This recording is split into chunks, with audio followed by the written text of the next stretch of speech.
Irmãos, se nós não encontrarmos nas Escrituras uma base de Deus para fazer aquilo que nós achamos que Deus nos chamou para fazer, certamente não foi Deus que nos chamou para fazer. Porque se nós não encontrarmos nas Escrituras uma base para aquilo que Deus nos chamou para fazer, talvez não tenha sido Ele que me chamou para fazer. Como disse, acho que foi o pastor Juscelio ontem, ou o pastor Jackson, não lembro, acho que foi Juscelio, sobre Caleb. E eu estou nessa missão aí, na missão do Caleb, irmão. Eu sou esse cara aí, eu quero esse lugar. Eu quero ser como Josué e Caleb.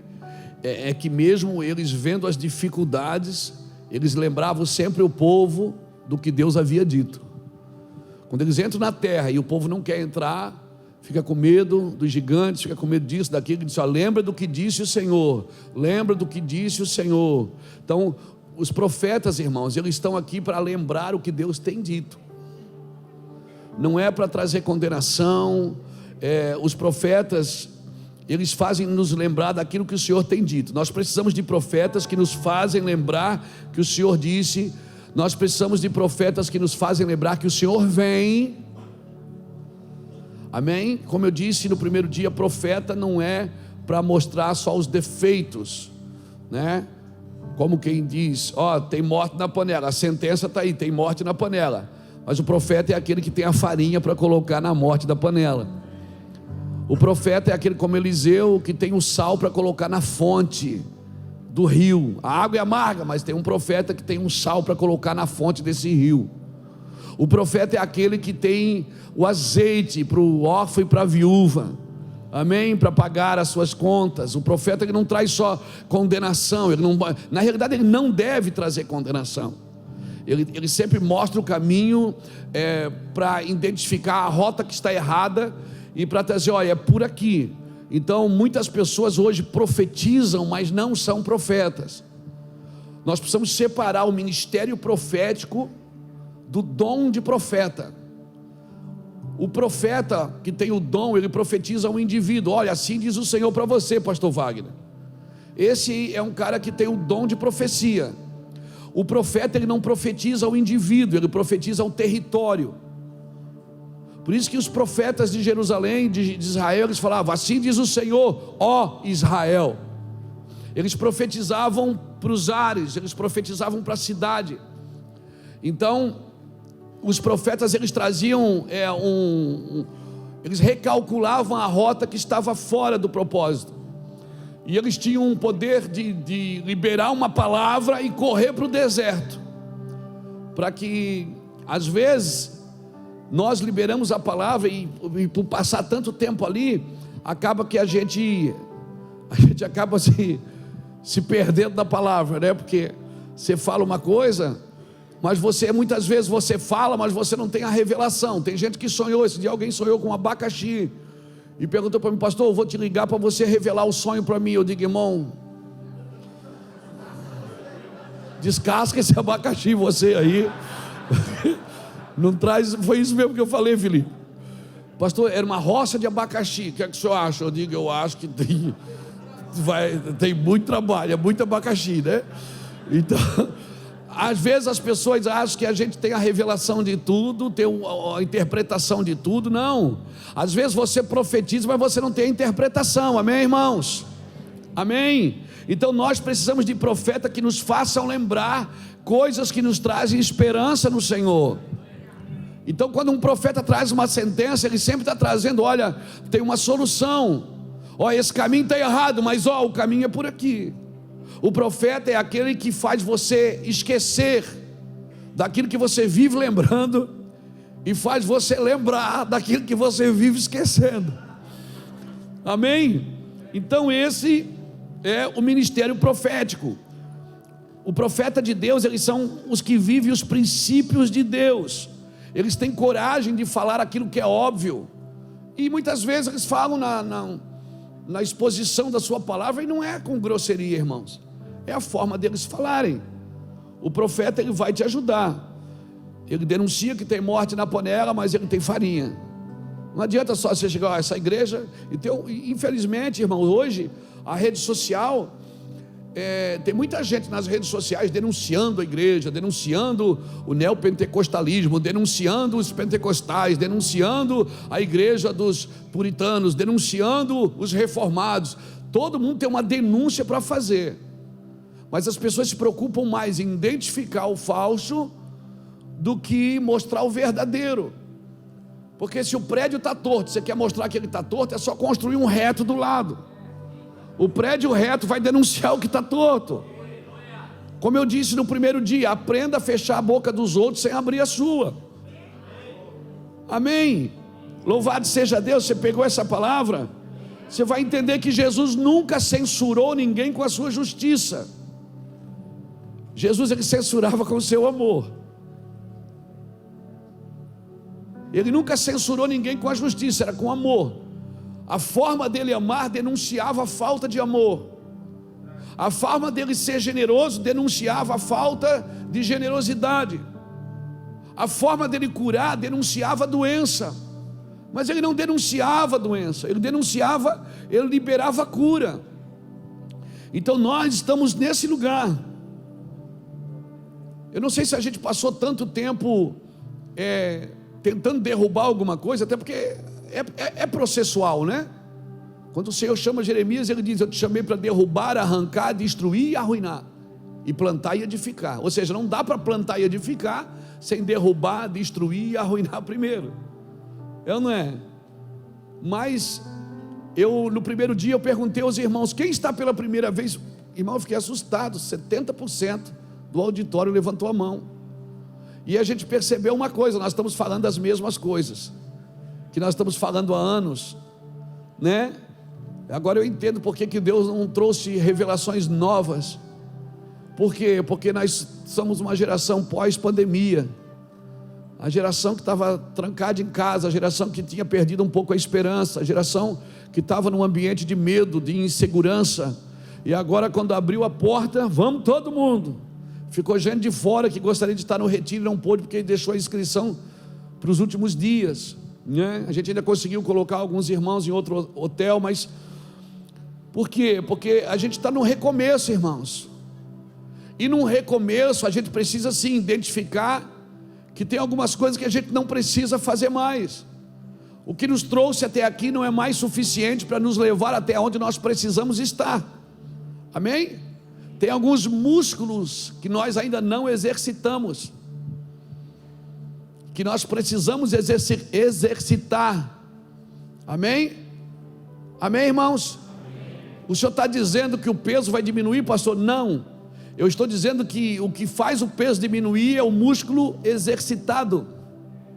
À medida que você vai exercitando o músculo, o peso diminui. Você pensa que o peso diminuiu, mas não diminuiu, é só porque você está mais preparado. Amém? E você vai deixar menos espaço para o diabo, porque muitas vezes o espaço que o diabo usa é o mesmo que a igreja recusa. A igreja vai recusando alguns espaços e o diabo vai entrando. Então o diabo não tem espaço, ele entra nas lacunas, ele trabalha com espaços que Deus deu, permitiu, ou então que foi entregue aos filhos de Deus. Eu acredito que Satanás trabalha com espaços que Deus deu aos filhos dele, e os filhos dele não aproveitaram esse espaço. Então nós estamos numa crise, saído de uma crise, não é? E graças a Deus você está aqui, está disposto, amém? Quem está disposto a recomeçar, fazer tudo de novo? Deus faz tudo novo de novo. Quem está disposto a recomeçar? Eu estou muito disposto. Então a crise, irmão, ela revela, ela identifica os dispostos, mas ela só abençoa os preparados. A crise identifica os dispostos, mas ela só abençoa quem se preparou. Por isso que o Senhor diz: santificai-vos hoje, porque amanhã eu farei maravilhas no meio de vós. A minha pergunta é: Deus vai deixar de fazer se você se santificou? Não, mas você não vai participar daquilo que Deus está fazendo. Como disse o Rogério aqui, Deus faz com você ou sem você, comigo ou semigo, Deus faz. Agora, se Ele pede, santifica hoje, Ele está dizendo o seguinte: eu vou fazer algo, não quero te deixar de fora. Se você se prepara, Você vai participar daquilo que eu estou por fazer. Mas faz sentido se santificar hoje, quando está todo mundo indo para um lado e você indo para o outro? Faz sentido, porque aquilo que está por acontecer, se você não estiver na medida que Deus pediu para você entrar, é bem provável que vai passar por você e você não vai desfrutar disso.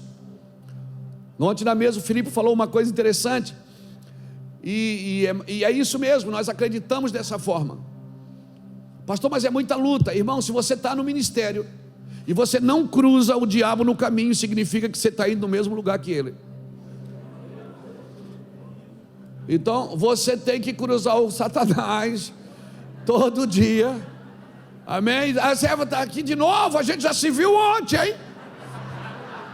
Ontem a gente já se viu. Você está aqui de novo, infeliz. E amanhã de novo. Pô, mas todo dia significa que você está indo no caminho contrário. E se você está indo no caminho contrário, glória a Deus pela igreja, glória a Deus pelo ministério. Amém? Amém, irmão? Guarde essa palavra. A crise identifica os dispostos, mas só abençoa os preparados.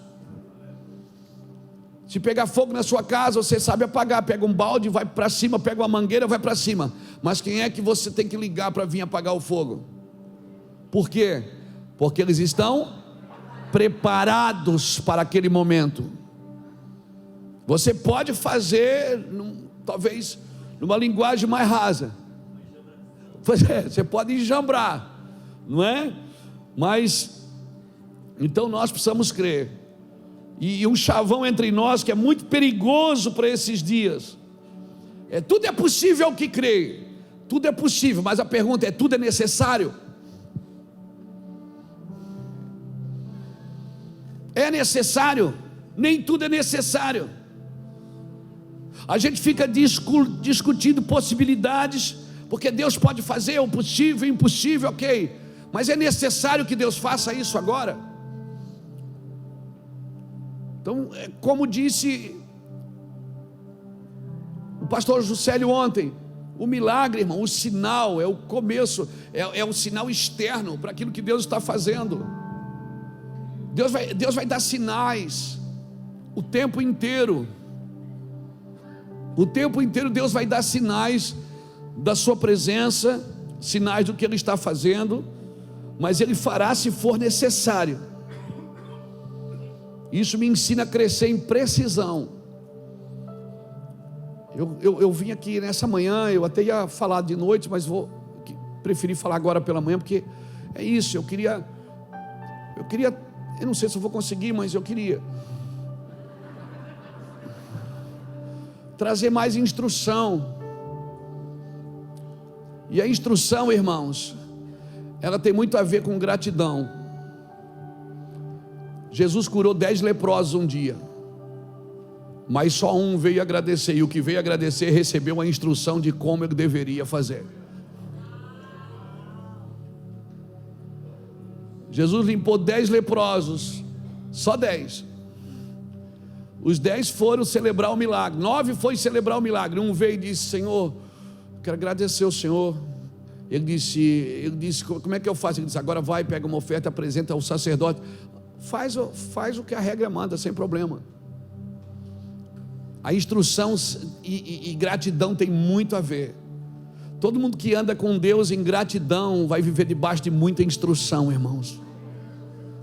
Para cada gratidão que você libera, Deus vai liberar um novo cenário para você. E nesses dias agora, escute o que eu estou falando, porque é muito sério isso, dói no meu espírito. Nós estamos num cenário que daqui por diante vai definir quem avança e quem recua. Isso para toda a casa, para todo o ministério, para todos os ministérios, não tem a ver só com o meu avô, não. Nós estamos vivendo num tempo que daqui o meu comportamento ele vai definir se eu vou avançar ou se eu vou ter que recuar. Alguns estão preparados para avançar mais, outros estão preparados, vão ter que recuar em alguns lugares que deixaram a dracma.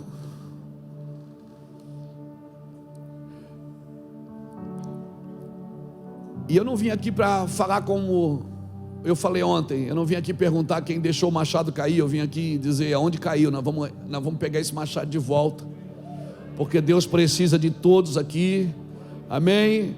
Nós gastamos muito tempo diagnosticando o erro, e eu quero focar no recomeço, eu quero trabalhar para recuperar o que se perdeu, amém? Agora, não dá para recuperar o que se perdeu se a gente não reconhecer que precisa dessa ajuda. Porque o pior tipo de homem caído é o que finge que está de pé.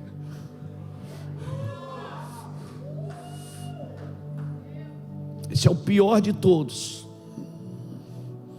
Mas eu quero dizer para nós aqui nessa manhã, a porta do céu pode ser estreita, mas ela nunca se fechou. Ela está sempre aberta e Deus está sempre pronto para nos ajudar e nos abençoar. Abre a sua Bíblia comigo, irmãos.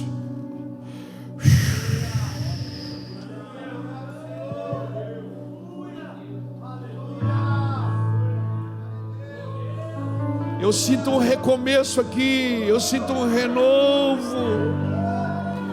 Faz outra vez. Sinto isso, faz de novo. Faz outra vez.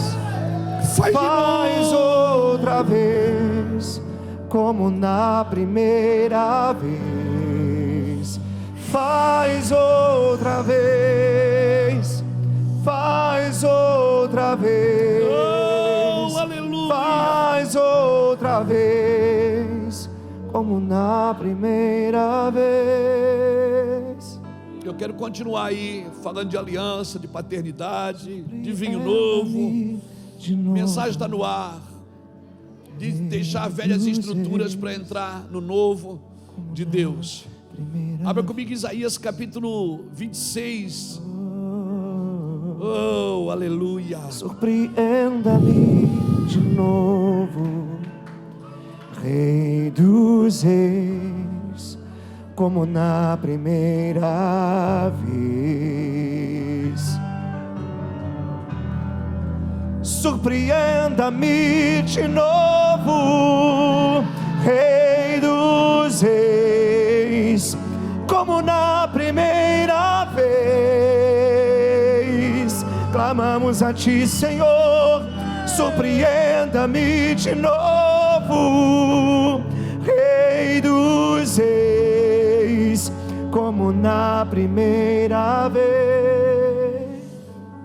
Isaías 26, versículo 15 diz assim: Tu, ó Senhor, aumentaste o povo e te fizeste glorioso. Tu alargastes os confins da nação. Senhor, na angústia te buscaram. Vindo sobre eles a tua disciplina, derramaram a sua oração secreta. Tudo bem, estamos indo, estamos fazendo, jejuando, orando, buscando. Com a mulher grávida, quando está próxima a sua hora, tem dores de parto e dá gritos nas suas dores. Assim fomos nós por causa da tua face, ó Senhor. Concebemos nós e tivemos dores de parto, mas isso não foi senão vento. Livramento não trouxemos à terra, nem nasceram moradores do mundo. Mas os teus mortos viverão, e os seus cadáveres ressuscitarão. Despertai e exultai os que habitam no pó. O teu orvalho, ó Deus, é como o orvalho das ervas, e a terra lançará de si os mortos. Vai, povo meu, entra nos teus quartos e fecha as tuas portas sobre ti. Esconde-te só por um momento. Esconde-te só por um momento, até que passe a ira. Aleluia. Aleluia. De novo, esconderijo. De novo, espera. O Senhor está sinalizando coisas profundas aqui, irmãos. Coisas profundas. Nós fomos chamados para ser homens e mulheres de aliança. Tem coisa que na sua vida pode passar, pode acabar.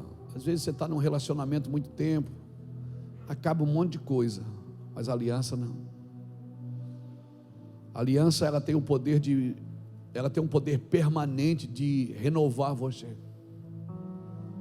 Quando você tem uma aliança, pode acabar o dinheiro, pode acabar o sentimento, pode acabar o prazer, mas a aliança, ela tem o poder de renovar sempre. Quando você tem aliança com algo, com alguém, principalmente com Deus, com o seu cônjuge, com os seus amigos, a aliança ela tem que passar por dificuldades, porque ela só é aliança se ela se ela superar o tempo, se ela superar a dor, se ela superar as frustrações, as decepções. Não existe aliança sem decepção.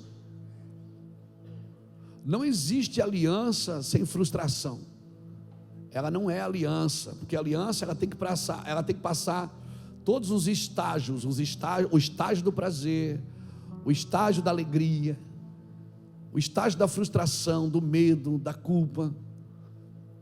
O que mantém a aliança é o amor. E eu vou te falar uma coisa: não existe aliança também sem amor. Eu não te amo mais, mas eu tenho uma aliança com você. Isso não existe. Porque Deus é um Deus de aliança, mas é porque Ele é amor. E pequenas concessões vão tirando a gente do propósito da aliança. Pequenas concessões. Pequenas coisas que a gente diz: isso não é pecado, não tem problema nenhum. Quando a Bíblia diz: foge da aparência do mal.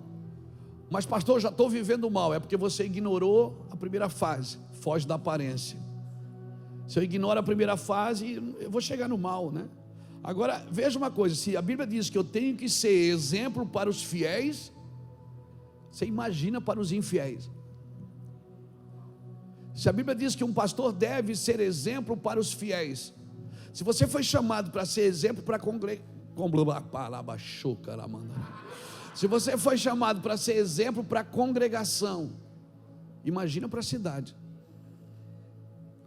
Se você foi chamado para ser exemplo para os fiéis, imagina para os infiéis, para os ímpios. Então, a liberdade que Deus nos entregou, irmãos, ela exige de nós uma consciência de responsabilidade. Eu não posso gerar vento. Eu não fui chamado para gerar de qualquer jeito. Eu não fui chamado. Por isso, uma igreja não pode viver de programas. Porque a igreja que vive de programas não gera filhos, gera garotos de programas. E garotos de programas têm intimidade por dinheiro. Eu te garanto, se você quer gerar filhos, você não vai se deitar com um garoto de programa. Você vai se deitar com alguém que você tem aliança. Então nós não podemos gerar por gerar. Eu vou lá, vou abrir uma igreja, Deus vai me dar a vitória, porque eu vou crescer, eu vou ganhar essa cidade para Jesus. Nós temos que responder por aquilo que recebemos. Como disse o pastor Rogério aqui hoje, o Deus de aliança, Ele só protege se há aliança com Ele. Nós temos que ter uma motivação genuína que governe a nossa vida. Amém? Reclamamos de fraqueza, mas fraqueza é quase sempre resultado de força desconcentrada. Pessoas que vivem numa força desconcentrada vai viver fraqueza, porque Deus deu um dom para ela, uma capacidade, mas ela está desconcentrada daquilo que Deus chamou ela para fazer, ou desconectada do propósito. E muitas vezes nós concentramos a nossa força na ambição pessoal, e parece que Deus está o tempo inteiro tentando libertar a gente da gente mesmo. Eu não estou falando de uma ambição de você querer crescer, irmão. Querer crescer é normal, todo mundo quer, não é? Eu quero crescer, você não quer? Eu quero. Crescer é legal, mas quando foi perguntar para Jesus quem é o maior no reino, Ele pegou uma criança e colocou no meio, e disse: aquele que não se tornar como essa criança, Mateus capítulo 18, de maneira alguma entrará no reino dos céus. Jesus nunca acusou alguém que quer crescer, Ele só deixou o caminho para crescer. Ele disse: se alguém quiser ser o maior, seja como o menor. Existe uma simplicidade que te protege, uma graça que te protege, uma humildade que te protege. Às vezes eu percebo aqui, sabe, Eu estou aqui no auditório, eu estou ali atrás, às vezes eu vejo irmãos, eles querem chegar perto da gente para conversar, mas eles têm vergonha. Por quê? Porque hoje, irmãos, o que é passado para o corpo de Cristo é que o homem de Deus é intocável. Alguém me abraçou esses dias no aeroporto, uma senhora me abraçou, pegou no meu queixo assim, disse: o senhor é tão bonito. Eu digo: eu já sabia disso. O senhor é tão bonito pessoalmente. Eu digo: obrigado. Ela disse: o senhor é diferente, porque a gente pode chegar, conversar. Eu digo: não, eu sou o normal. Diferente é o cara que não faz isso. É que aquilo que era para ser normal ficou diferente, e o diferente é que ficou normal. São pequenas concessões que a gente foi fazendo e foi entrando, que vai distanciando o púlpito do povo. As pessoas às vezes estão sentadas, ela olha aquele cara, ela diz: eu nunca vou conseguir ser um cara desse. Hein, Juca? Às vezes a gente assiste os vídeos da gente pregando. Eu tenho o costume de me assistir. Eu fico olhando e digo: meu Deus, como Deus usa esse cara. Que cara abençoado. Vamos ligar para ele e pedir para ele orar por nós. Vamos ver se a gente marca uma reunião com ele, né, Juca? 5 minutinhos de conversa com esse cara que está pregando e vai mudar a minha vida. E é você mesmo. É porque quando você está com o microfone na mão, você manifesta o caráter de Cristo, não é o seu. E nós criamos um distanciamento das pessoas para que muitas vezes elas não descubram quem realmente nós somos. Porque é melhor ludibriar. É melhor criar um protótipo, um arquétipo de um homem perfeito, de uma mulher perfeita. E você não vai curar uma geração tentando ser perfeito para os outros. Você não vai curar uma geração mostrando medalhas e troféus. Você vai curar uma geração mostrando cicatrizes, mostrando aonde você foi machucado, aonde você foi ferido. Eu errei aqui com os meus filhos, eu errei aqui no meu casamento, eu errei aqui com dinheiro, eu comprei quando não deveria ter comprado, eu falhei aqui, Mas não, nós criamos o arquétipo do homem perfeito, assim como o perfeito é o nosso Pai que está no céu. E quer saber, Deus não usa os perfeitos, só usa os sinceros. Ele só usa homens que estão dispostos de verdade, ouro de verdade. Não adianta ser banhado a ouro. Banhado a ouro não é ouro. Se esfregar, sai. Aparece o cobre, né, Dores? Aparece o cobre lá de dentro. Mas é de ouro? Não, é só banhado. Não, irmão, crente não pode ser banhado a ouro, não. Não pode ter cor de ouro, não pode ter brilho de ouro.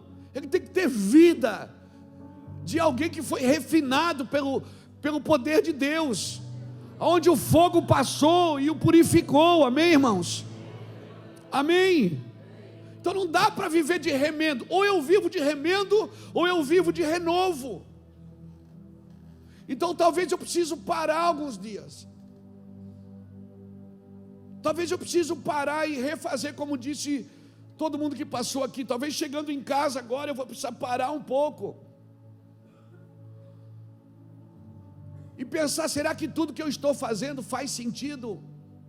Eu não estou cansando demais? Eu não estou deixando a expectativa das pessoas ditar o ritmo da missão de Deus na minha vida? Se o que eu estou gerando é de Deus mesmo? Porque olha aqui, tivemos dores de parto, tivemos todas as contrações de uma mulher que está gerando. Como igreja, nós não podemos, no dia de parir, não ter nada para mostrar. E ele disse: olha, quando nasceu era vento.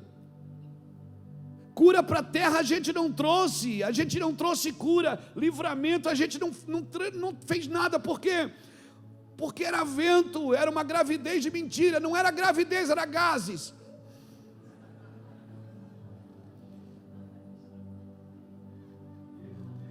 E gases, meu irmão, fratulência. Uma hora vai vir para fora, e quando vir para fora, fede.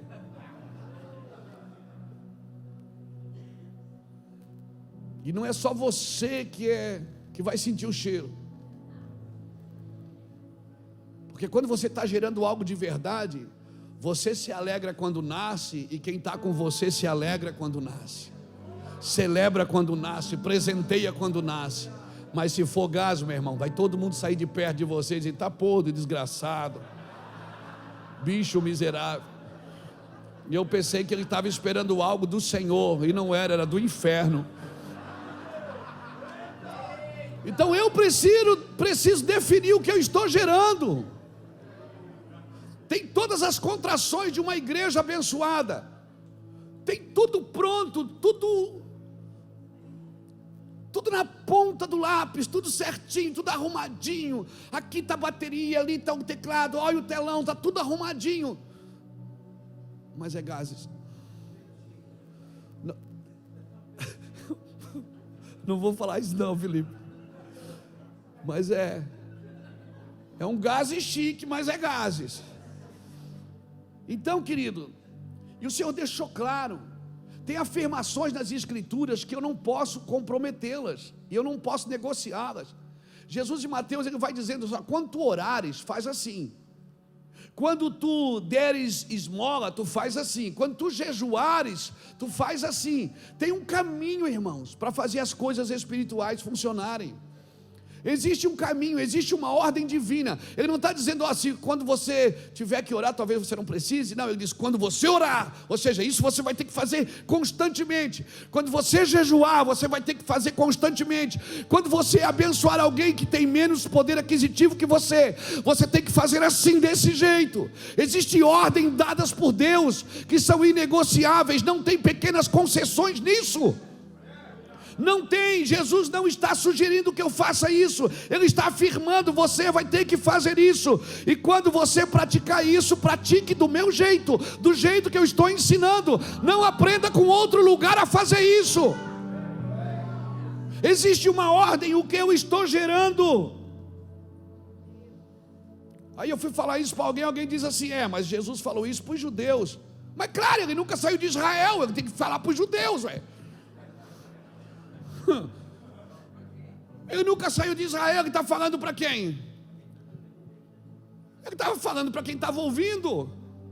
Mas agora eu estou falando para os brasileiros. Estou falando para nós, para a nossa geração. Entende? Tem muita desculpa. Não, Jesus falou isso então tira da Bíblia. Isso não está no nosso contexto histórico. Tira tudo do contexto histórico que não promove a sua vida.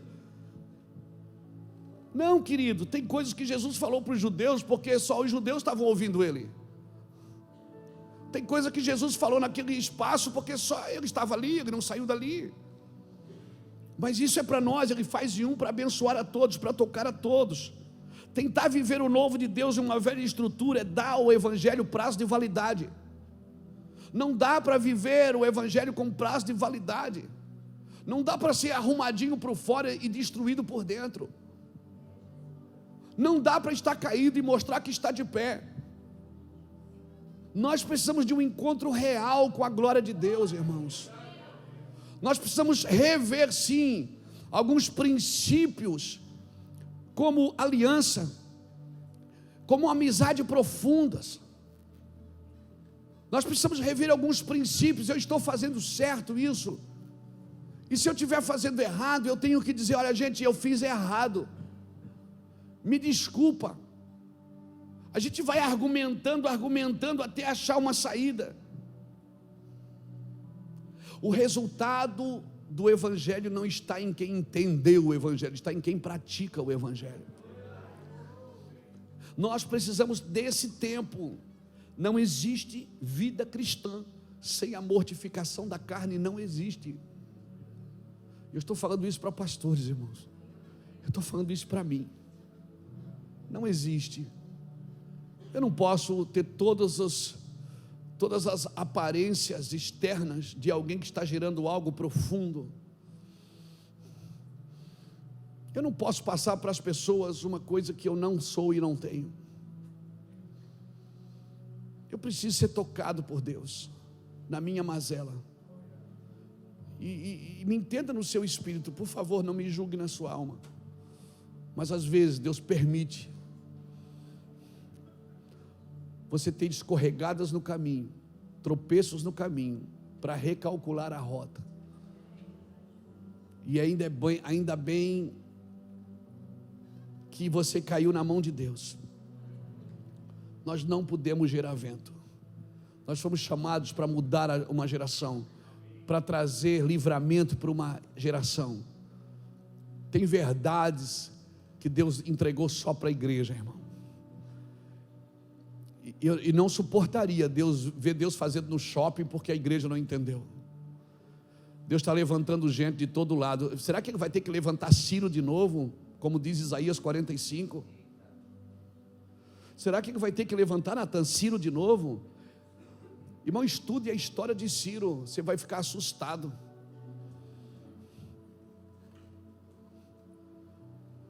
Ciro, que tudo indica que Ciro era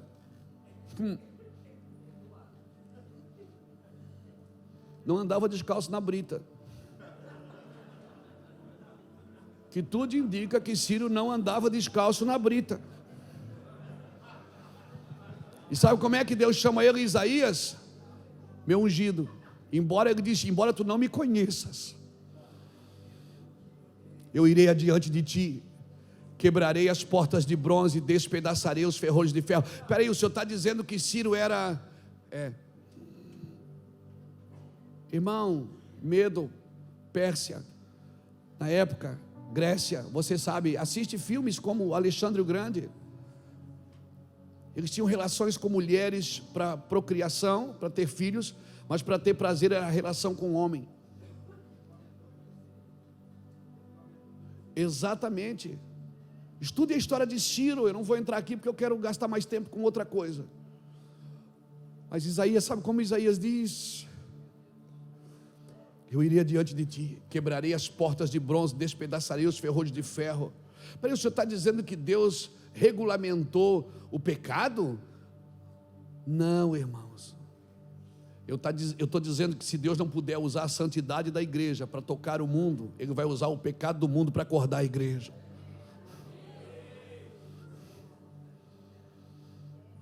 Ele chamou Ciro e disse, embora tu não, por 3 vezes você vai achar Isaías 45, embora tu não me conheças. Ou seja, tu não me conheces, nós não estamos juntos, mas eu vou te usar para subjugar o meu povo. Eu vou te usar, eu vou diante de ti, quebrarei as portas de bronze, despedaçarei os ferrolhos de ferro, dar-te-ei tesouro das trevas, riquezas encobertas. Ele falou isso para Ciro, um rei ímpio, imoral. Peraí, o senhor está dizendo que Deus está regulamentando? Não, eu não estou dizendo isso. Eu estou dizendo que se Deus não puder usar a tua santidade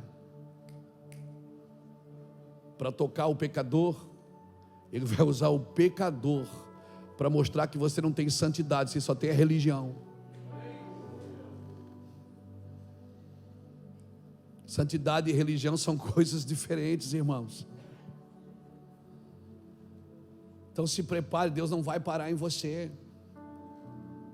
Mas ele não era evangélico? Não, ele não era evangélico. Não, ele usava a camisa do leão, sim. Ele não usava, não. Essa camisa só quem usa é macho, caba macho. Né, Charlie? Né, Ciro? A Ciro não,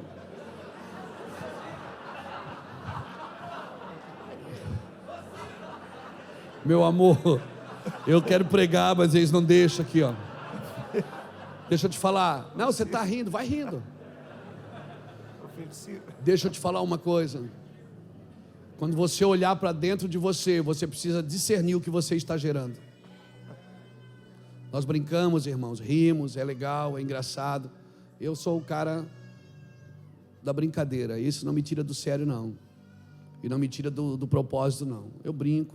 Não brinco com as coisas sagradas, mas eu gosto de me divertir, e estou no evangelho para me divertir. Santidade para mim não tem sinônimo de cara feia. Sou um cara alegre, Sou alegre. Eu sou alegre que nem Ciro, mas eu sou bem alegre. Então,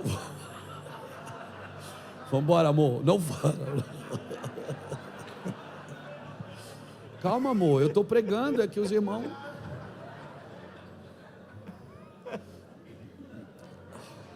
Minha esposa aqui da igreja evangélica. Glória a Deus. Não, vou me comportar aqui. Então vamos lá. Você tem que olhar para você e discernir o que você está gerando.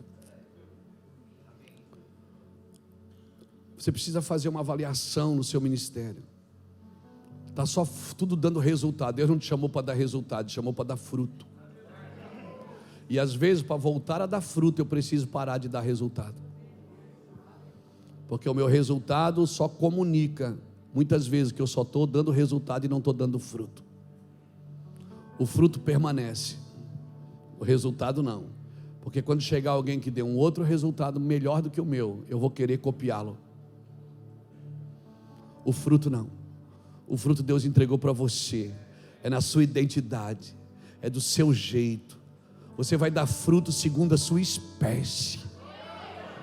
Você vai dar fruto segundo a sua espécie. Resultado não. Tem muita coisa dando resultado que não está dando fruto. Tem muita coisa que a gente olha e diz, meu Deus, que lindo. Aí quando para, irmão, é só vento. Não traz livramento nenhum para a terra. E o Senhor diz, olha, sabe o que você faz? Entra no teu quarto até que passe a ira. Deus está dizendo o seguinte, volta para o teu quarto. Volta para lá. Os teus mortos viverão, os teus cadáveres ressuscitarão, despertai e exultai os que habitam no pó. O teu orvalho, ó Deus, é como o orvalho das ervas. A terra lançará de si os seus mortos.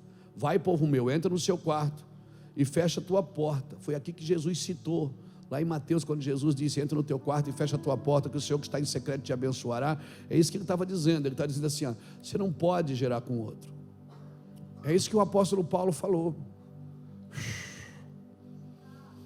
Agora eu vou chorar.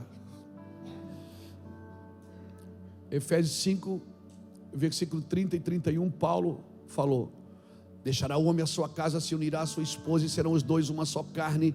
Paulo para e diz, grande é esse mistério. Grande é esse mistério. Você não pode gerar sem Cristo. Ele é o teu noivo. Entra no teu quarto. Eu já contei isso uma vez, mas eu não me envergonho de ter que vos falar as mesmas coisas. Quando a Iraci foi ganhar o Samuel, eu fui filmar o parto. E a coisa mais extraordinária que você pode ver quando você não desmaia. Eu peguei uma maquininha, abri ela e fiquei filmando o parto da Iraci. A Iraci fez uma cesárea.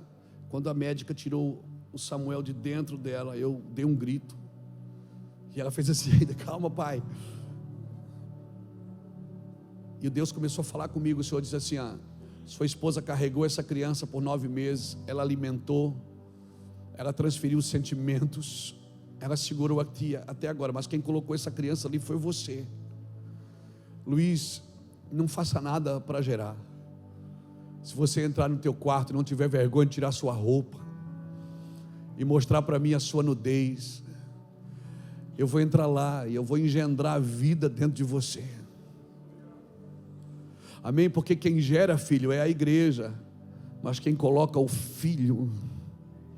Por isso que filhos não podem nascer de programas, filhos não podem nascer de eventos. Legal, você pegou o evento aqui, você ficou animado, até amanhã você vai estar queimando. Meu Deus, pastor, eu quero andar com vocês. Ok, vamos andar, mas o que vai definir mesmo é se você vai até o fim. Nós vamos até o fim juntos, respeitando a falta de sentimento, respeitando a falta de recurso, respeitando a falta da presença. Aliança é isso, irmãos. Então nada dessa terra pode gerar a vida de Deus dentro de você.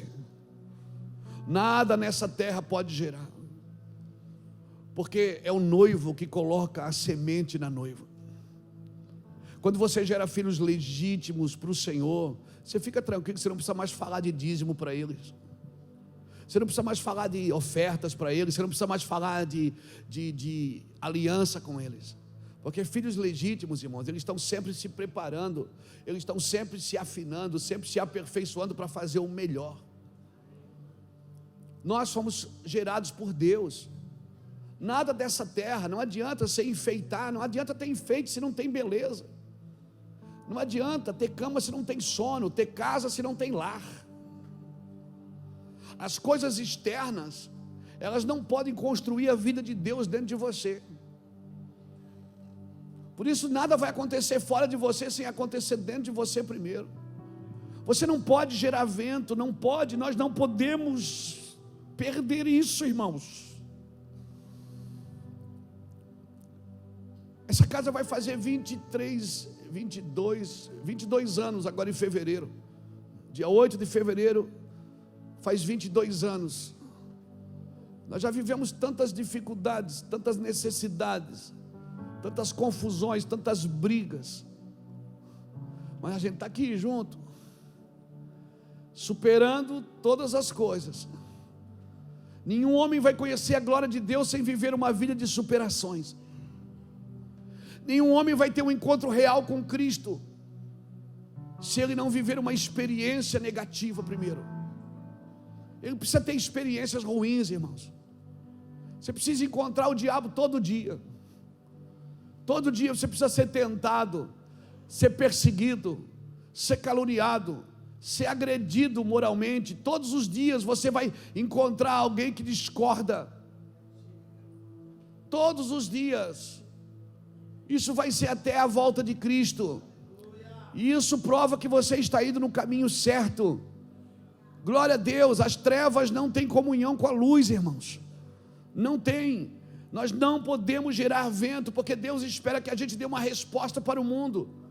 Deus confiou à igreja uma resposta. Então uma teologia que não traz respostas para uma demanda que o mundo tem, não pode ser de Deus, irmãos. Somos ortodoxos, mas não somos ortopráticos. Temos explicações para teses, mas não temos vida prática. Nós precisamos ter vida prática. Se o seu carro quebra, eu vou te falar uma coisa. Se o seu carro quebra, não adianta ler a revista 4 rodas. Você tem que levar no mecânico. E o bom mecânico é aquele que tem graxa na unha. Amém? Uma mulher grávida a caminho do hospital, ela não precisa de uma top model, ela precisa de uma parteira. Louvado seja Deus.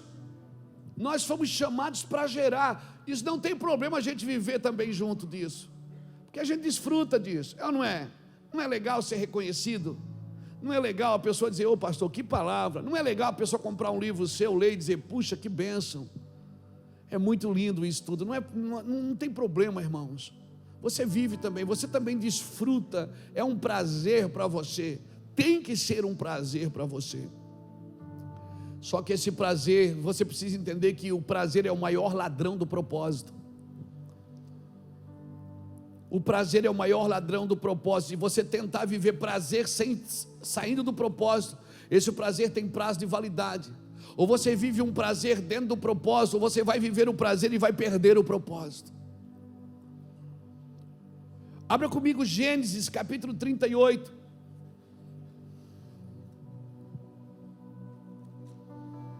Oh, aleluia. Ai, meu Deus, minha Bíblia está caindo de pedaços.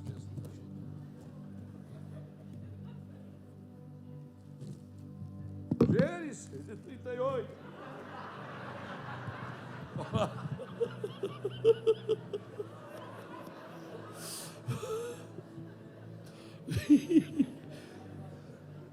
Aleluia.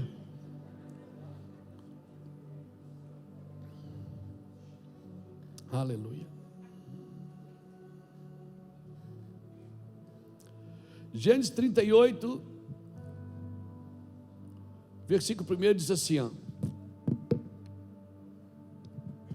Nesse tempo Judá desceu de entre seus irmãos e entrou na casa de um homem de Adulão que se chamava Ira. Ali Judá viu a filha de um homem cananeu chamado Sua. Ele a tomou por mulher e se deitou com ela. Ela concebeu e teve um filho, e o pai lhe chamou de Tornou ela a conceber e teve um filho, a quem chamou de Onã. Continuou ainda e deu à luz a outro filho, cujo nome era Selá. Foi em Quezibe que ela lhe deu à luz. Judá tomou uma mulher para o seu primogênito, o nome dela era Tamar. Porém, o primogênito de Judá era um homem mau aos olhos do Senhor, pelo que o Senhor o matou. Ele era um homem mau aos olhos de quem? Tem homens bons aos olhos do povo, mas diante do Senhor é um homem mau. Tem homens bons fazendo coisa errada e tem homens maus fazendo coisa certa. Mas o Senhor sabe quem é bom e quem é mau, porque Ele conhece o coração de cada um. Olha aqui, Judá tomou uma mulher para o seu primogênito, e deu o nome, e o nome dela era Tamar. Porém, o primogênito de Judá era um homem mau aos olhos do Senhor, pelo que o Senhor o matou. Então disse Judá a Onã: deita com a mulher do teu irmão, e cumprindo-lhe o dever de cunhado, suscita descendência a teu irmão. Onã, porém, sabia que a descendência não seria dele, de modo que sempre que se deitava com a mulher do seu irmão, derramava o sêmen na terra, para não dar descendência a seu irmão. Bom, essa história é fantástica.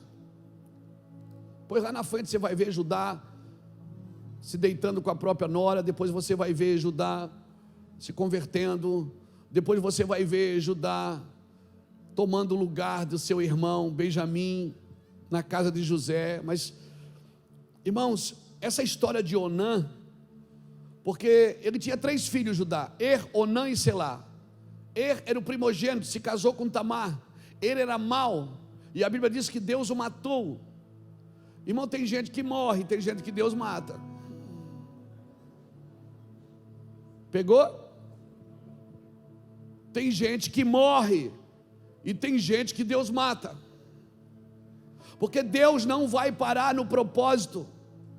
Deus não vai parar o seu propósito em homens maus. Ele pode usar um homem mau no meio do propósito, mas Ele não para o propósito por causa dos homens maus. Se casou com Tamar, e era mau, Deus o matou. E aí, na época, não tinha filho. Então Judá chamou o filho seguinte, o filho do meio, e disse: meu filho, as nossas obrigações de família dizem que agora você tem que casar com a sua cunhada, e você precisa gerar um filho nela, porque o seu irmão não deixou descendente. Disse: tudo bem, pai, deixa comigo, é para dormir com a mulher do meu irmão, deixa comigo. Ele foi, se deitou com ela, só que na hora do coito, a Bíblia diz que ele lançava o sêmen na terra, e porque ele fez isso, Deus também o matou. Irmãos,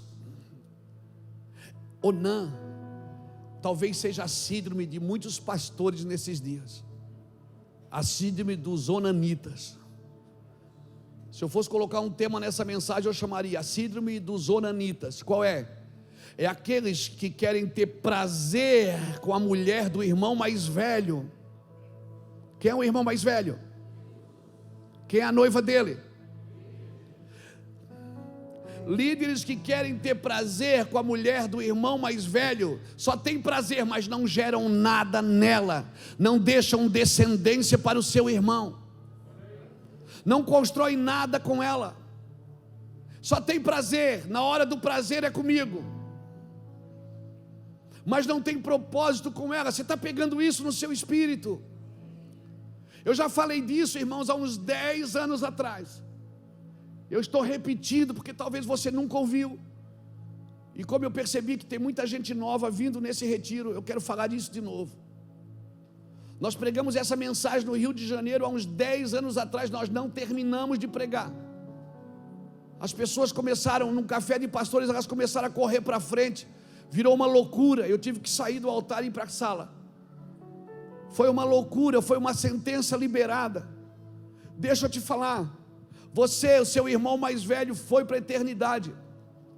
Embora eu não possa comparar muito Er com Jesus, porque Jesus era bom e é bom até hoje, e permanece bom e intacto.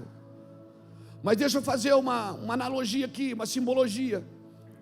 O teu irmão mais velho foi para a eternidade, deixou com você a esposa dele, a noiva dele, e disse: olha, gere filho nela, mas entenda, o filho não é seu, o filho é meu. O filho não é seu. Isso não estou dizendo que você não pode chamar um pastor aí, paizão, oh, meu pastor é meu pai na fé. Não tem problema isso, essas linguagens, irmãos, não tem problema. Elas não identificam e não desqualificam Deus como pai. Ninguém está tomando o lugar de Deus. Mas você está cuidando da esposa do irmão mais velho. O irmão mais velho foi, e sabe o que o pai espera? O pai espera que você gere filho na esposa do irmão mais velho. Mas a Bíblia diz que Onã jogava o sêmen na terra, porque ele sabia que o filho não seria dele. Tem gente que ele prefere não fazer, porque ele sabe que aquela pessoa não vai ficar com ele. Como é que eu vou investir num homem que não vai ficar comigo? Como é que eu vou investir num ministério que não vai andar debaixo?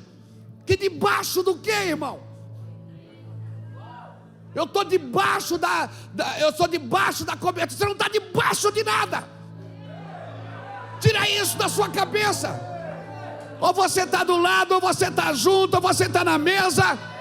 Porque se você está debaixo, você é cachorrinho que come o que cai da migalha dos seus donos. Você não tem dono.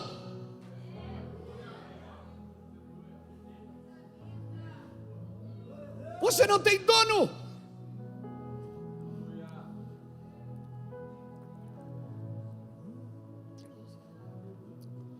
Não importa, irmão, você dizer assim, ó, esse pastor é meu paizão, cara, meu pai na fé. Não tem problema, irmão, essa linguagem é uma linguagem nossa. Isso não desqualifica Deus. Deus é o pai de todos, irmãos. Mas ele morreu. Jesus foi para a eternidade. Ele deixou a noiva comigo. Eu tenho que saber que esse cara não é meu. Ele é do meu irmão mais velho.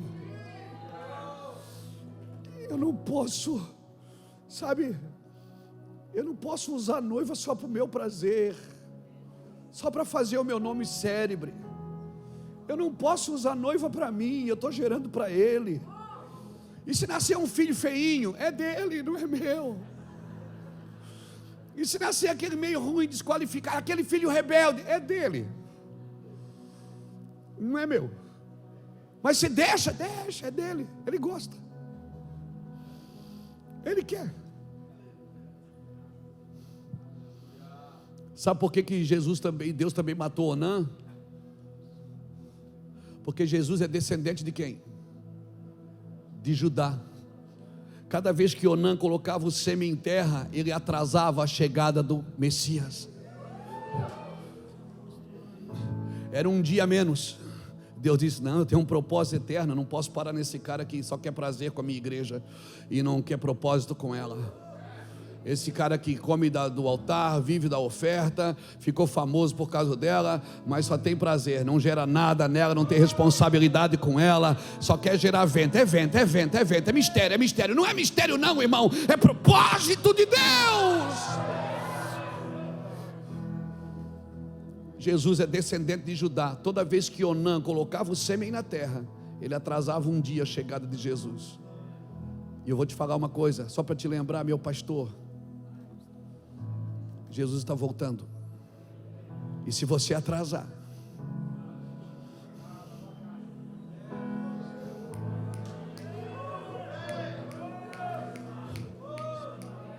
e se você está trabalhando para atrasar a sua chegada,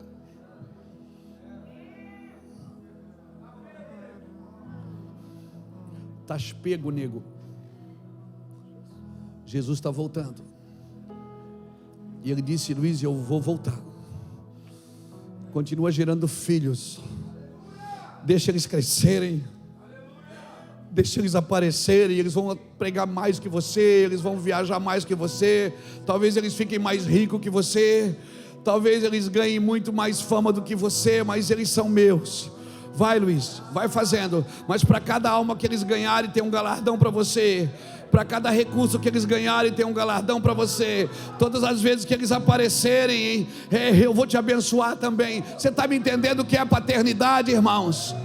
Paternidade é deixar as coisas continuarem até que o Pai de todos voltem, até que Jesus volte. Esse é o projeto da igreja de Deus, amém? Nós fomos chamados para semear no ventre profético. A igreja é um ventre profético. A igreja é um ventre profético. Toda vez que você semeia no ventre profético, você está dizendo: eu acredito naquilo que o meu Deus disse, eu acredito naquilo que meu Deus falou. Se você tem dinheiro, investe dinheiro. Se você tem dom, investe dom. Se você tem tempo, investe tempo. Se você tem sabedoria, investe em sabedoria. Se você tem condição, investe a condição. Se você tem vida, investe em vida. Levanta a mão e solta, solta, solta, solta, solta.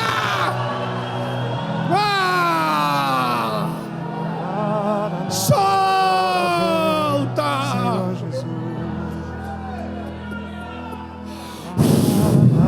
A hora vem, Senhor Jesus. Onã não tinha uma visão de destino.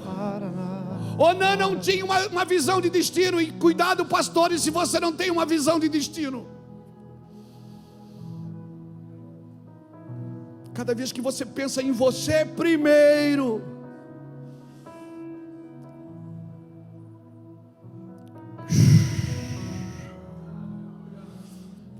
sabe o que é estar na casa do Pai? É lembrar o que o Pai disse: eu não me preocupo de ter que vos falar as mesmas coisas.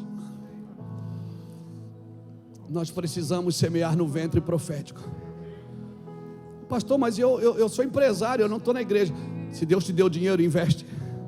Se Deus te deu tempo, investe. Se Deus te deu sabedoria, investe. Se Deus te deu condições, investe. Põe tudo na mesa para todo mundo comer, para todo mundo se servir. Aleluia. Põe tudo na mesa para todo mundo se servir. Oh, meu Deus. Sabe o que é paternidade? É você olhar para alguém, Rogério, e saber que aquele ventre é um ventre profético. Está todo mundo dizendo que não é, e você diz: eu estou vendo coisas que ninguém vê. Todo mundo vê o que está diante dos olhos, mas eu vejo o ventre. Tem gente que olha para a barriga e diz: olha que barriga linda, está grávido. Não, de repente é só vento. Mas tem gente que olha lá dentro e diz: eu vejo um feto aí dentro, eu vejo um embrião aí dentro, tem algo acontecendo aí dentro. Vai vir para fora no tempo certo. No tempo certo vai vir para fora. Não arrombe portas que ainda não foram abertas. Espera, entra na nuvem, espera ele chegar. Ele vai escrever para você ler, ele vai mostrar para você ver, e ele vai dizer: eu vou fazer, eu vou acelerar o processo. E coisas que você esperou 20 anos vão acontecer em 20 dias, porque a glória de Deus se manifesta na sua vida. Aleluia. Solta, solta a unção. Não segura a unção não. Não segura a unção não. Solta aqui para mim. Oh, aleluia, aleluia, aleluia.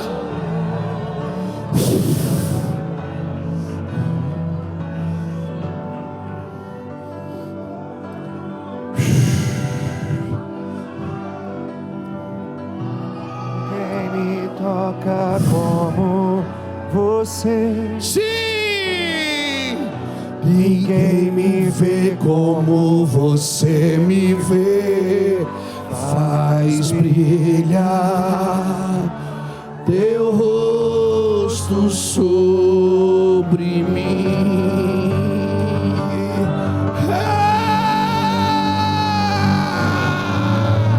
Ninguém me toca como você. Ninguém me vê como você me vê. Faz brilhar teu rosto sobre mim.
aqui nesse lugar. O céu começa a se abrir e toda a terra se dobrou a ti. E Cristo, Rei dos Reis, veio nos buscar.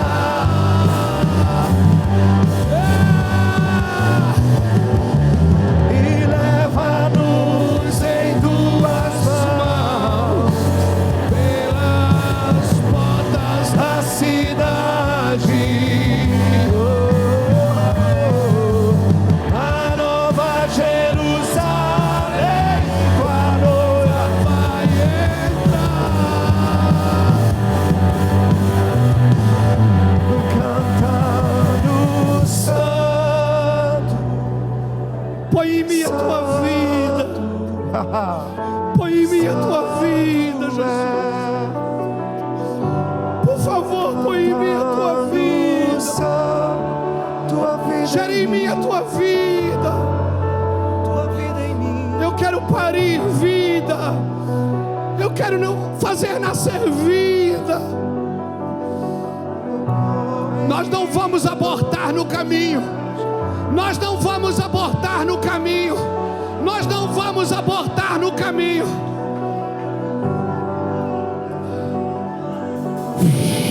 Labacalabassou. Sorialamandaralabachá. Talvez no caminho você teve um sangramento. Talvez no caminho você teve um sangramento. Fica tranquilo, você não vai abortar no caminho. Você não vai abortar no caminho. O Senhor está segurando, Ele vai nascer. Ele vai nascer, o seu ministério vai nascer, a vida de Deus vai nascer através dele, através da sua vida. Menino te louvo, pois em mim novo cântico. Pois em mim menino te louvo. Onã não se criará nesses dias. A síndrome de Onã não se criará nesses dias. Não, Felipe, não vai se criar. Não vai, Felipe. Nós vamos dar fruto segundo a nossa espécie. E nós vamos continuar dando fruto segundo a nossa espécie. Segundo a nossa espécie. Muitos de nós já tivemos sangramentos no caminho. Pensamos que tínhamos abortado, mas não. Jesus disse: segura aí. Segura aí, porque vai nascer. Ninguém me toca como Ele. Ninguém tem a capacidade de entrar num quarto e colocar vida em mim. Ele coloca vida em mim. Você me vê. Ele colocou vida em você. Ninguém me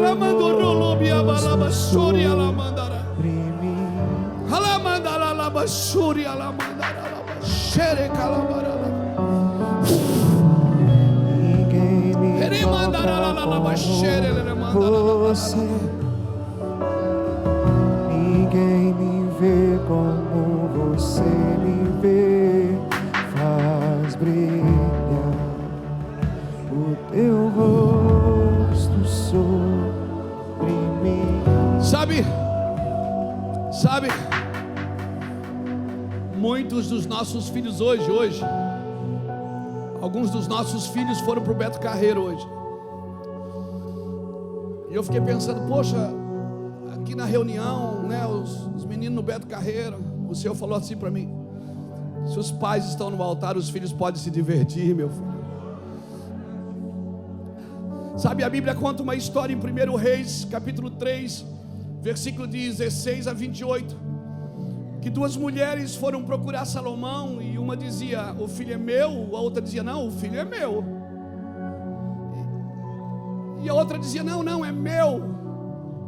E Salomão, muito sábio, disse: me conte a história. Aí a mãe, uma das mães disse: sabe o que é? A gente teve 2 filhos no mesmo tempo e parimos juntas, moramos juntas. Só que o filho dela, ela dormiu sobre o seu filho e o matou. E agora ela diz que o meu filho é o filho dela. E ela dizia: é meu filho. A outra dizia: não, é meu. Salomão diz: dá a espada, porque a espada coloca o filho na casa certa. Quando a espada passa, o filho vai para a casa que ele precisa estar. Salomão diz: passa a espada no menino. Quando for passar, a mãe verdadeira disse: não mate ele. A mãe outra disse: não, mata assim, na metade para cada uma. A mãe verdadeira disse: não, dá para ela. Dá para ela. Eu sei que é meu, mas dá para ela. Há anos atrás Deus falou comigo sobre essa passagem. Deus disse: vai nascer 2 igrejas no Brasil. Uma vai dormir sobre a próxima geração e vai matá-la. Há anos atrás Deus falou isso comigo. Tem uma geração que vai matar os seus filhos, vai dormir sobre eles. E o pior, depois de matar os seus, vai querer o filho dos outros. Mas tem uma igreja, Luiz, que é mãe verdadeira. Para ela não importa para onde vai o filho, ela sabe o que é dela. Eu quero declarar que essa igreja que está matando as próximas gerações, que está dormindo enquanto deveria estar nutrindo, uma igreja que está dormindo enquanto deveria estar nutrindo, uma igreja que está dormindo sobre as próximas gerações, não está prestando atenção nas crianças, nos adolescentes, nos jovens, naqueles que estão nascendo, Fernando, não está prestando atenção nos bebês. Eu não posso ver uma mãe com um bebê no colo que eu ponho a mão e digo: Deus, essa criança é nossa, essa criança é tua, não deixa ela se perder. A mãe pensa que eu estou brincando, eu estou lá profetizando. Eu não passo. As crianças da igreja, quando eu chego na igreja, as crianças correm para mim, trazem presentinho, trazem cartinha, trazem pirulito, rodeado de criança. Eu estou profetizando, a mão na cabeça de um, a mão na boca do outro, a mão no coração do outro, a mão na mão do outro. Vai nascer uma igreja, pastor Júnior, vai nascer uma igreja, e nós não estamos dormindo. Não, olha aqui para mim. O dinheiro não nos tirou do foco, a política não nos tirou do foco, os próximos dias não nos tirou do foco, a fama não nos tirou do foco. Ficamos conhecidos, Juscelio, as pessoas nos seguem na internet. A gente só conhecia a rua que morava, irmão. Ficamos conhecidos, as pessoas oferecem dinheiro para a gente pregar. Ficamos famosos, Felipe. O cara que vendia balinha no sinal ficou famoso. Entrevista presidente. Contratos com gravadoras. Mas aí, Felipe, nós ainda somos mesmos. Porque não é evento que estamos gerando quando nasce no evento. Como disse o Juscelio ontem, os nossos filhos têm prazer de congregar. As nossas netas andam de bicicleta na rua falando em língua. Escute o que eu estou falando. Você não tem o direito de dormir sobre a próxima geração, porque o rei vai passar a espada. E se ele perceber que você está dormindo sobre a próxima geração, ele vai tirar o filho da tua mão e vai entregar para quem está nutrindo. Não durma sobre a próxima geração. Fique acordado, dando vida para a próxima geração. Você escute. Jesus está voltando. Nós temos que trabalhar. Nós não vamos ficar jogando sêmen na terra, irmão. Não. Nós precisamos profetizar. Pastor, mas eu já abortei. Abortou? Faz uma raspagem. Como é que é o nome daquilo? Coretagem? Coletagem? Core? Faz uma coretagem. Espera uns dias. Se deita com o seu amado de novo. Espera, ele está mandando, ele está dizendo o seguinte: abortou. Perdeu tudo, meu Deus, eu fiz errado, pastor, abortei. Abortou, faz uma coretagem. Descansa. E entra de novo. Entra de novo. Eu vou falar para você, entra de novo. Entra de novo. Você crê? Entra de novo. Você crê nisso? Que as pessoas podem entrar de novo? Você acredita que as pessoas que abortaram, elas podem gerar de novo? Você acredita nisso? De coração mesmo? Você acredita que um pecador pode voltar de novo a gerar? Você está aqui, você gerou de novo.